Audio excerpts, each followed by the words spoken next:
For years, I've heard conspiracy theories about the Denver airport. Underground tunnels, secret societies, and even creatures hidden in plain sight. I never believed any of it till I started getting voice messages from strangers claiming to be trapped in a labyrinth miles below the airport. I'm their only connection to the outside world, and what I've heard is terrifying.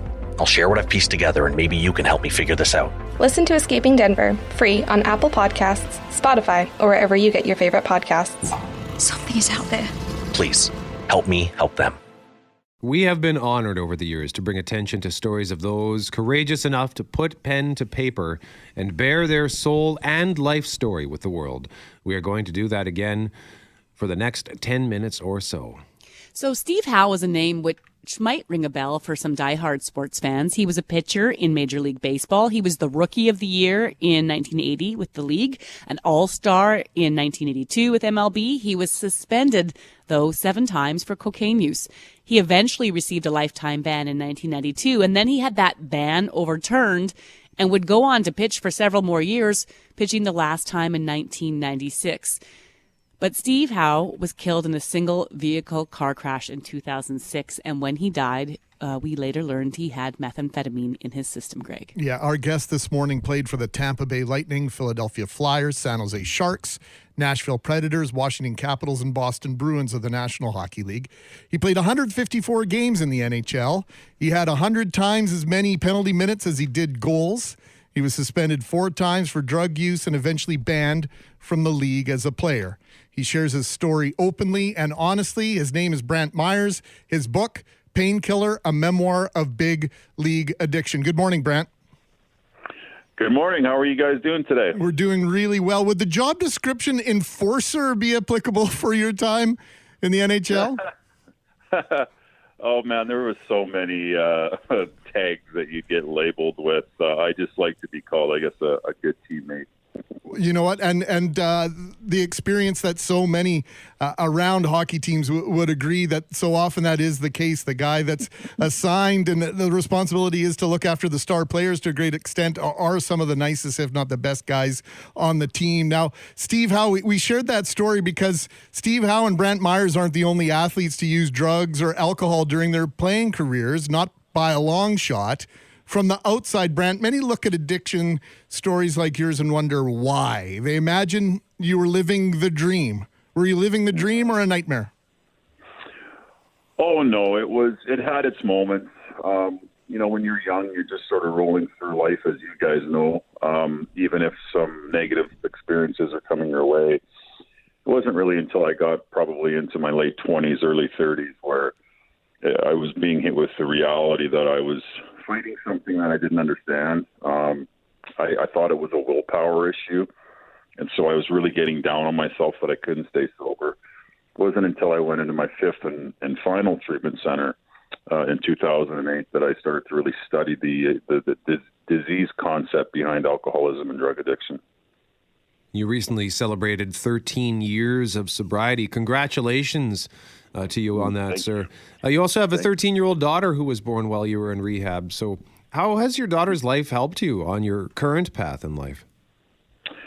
Well, I got a nice big tattoo of her on my forearm, and it also reminds me of I got her picture by my bed every night before I go to sleep. I see her, and I don't know. I think that the heavens gave me a gift at that point to really have something to strive for. I mean, I grew up with not the best childhood, and I was raised with my grandparents, and so I didn't want to be an absentee father to Chloe.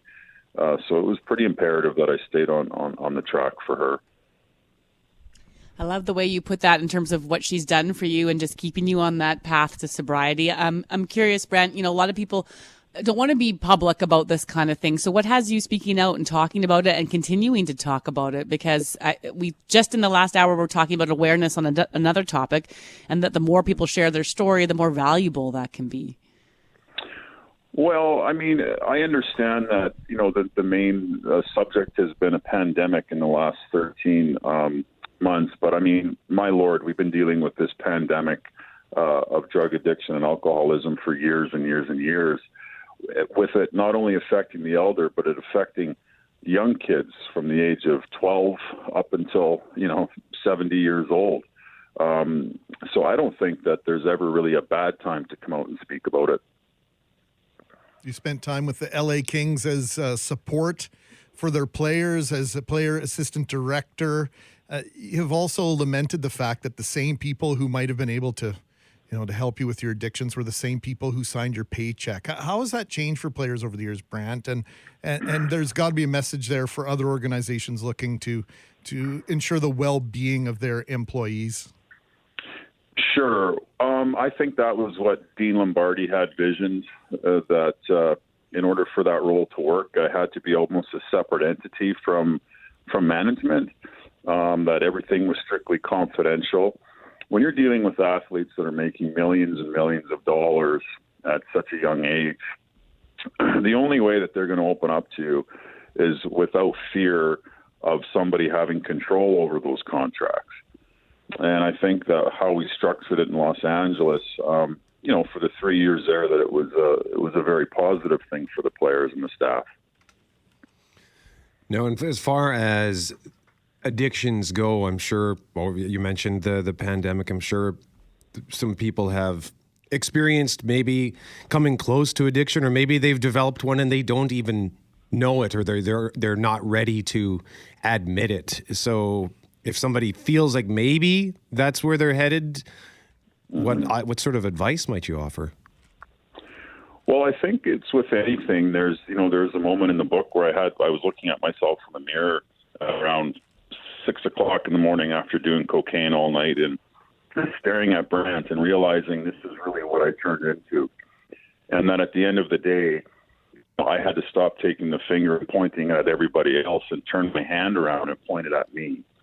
And then I had to take that first step, which was picking up the phone and asking for help, because I didn't know how to do it any longer my way. My way wasn't working for 10 years.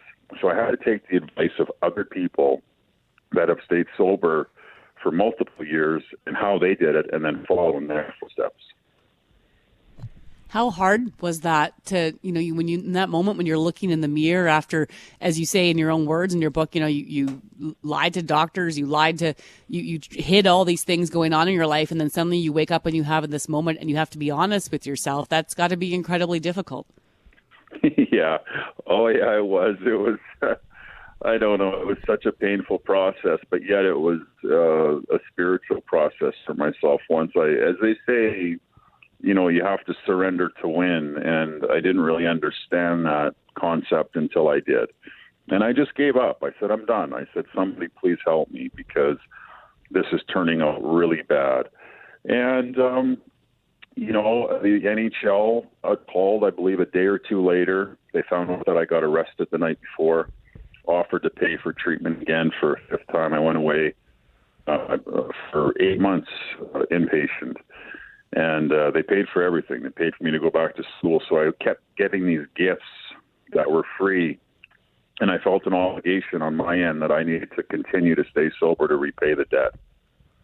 I don't want to take this down a super dark path, but, have you Googled yourself lately, Brant? I try not to do that. But when you look on the right-hand side here, it says people also search for Donald Brashear, Brian McGrattan, Bob Probert, and John Cordick. And those last two gentlemen are no longer with us any longer. Do you ever think about what might have been had you not found what you found 13 years ago? Oh, for sure. Well, I mean, obviously Chloe wouldn't have a father. I wouldn't be around today. I was on that path, as they say, where there was really the point of no return.